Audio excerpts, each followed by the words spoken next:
Hello বন্ধুরা, welcome back to my channel. আমরা পুরো ফুল রেডি হয়ে সকলে মিলে বেরিয়ে পড়েছি ঠাকুর দেখতে। তো পাড়ার কালী পুজো ওই হিসেবে একটু রাত করেই বেরিয়ে দেখছি প্রচণ্ড ভিড় হয়েছে।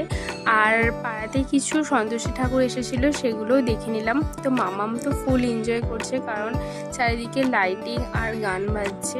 তো আমরা ওকে নিয়ে ঠাকুর দেখতে যাচ্ছি, আর রাস্তায় একটু নাচুও করে নিলাম। তো মামাম তো ভীষণ হ্যাপি। তো তোমরা দেখতে থাকো আমরা আর কি করি।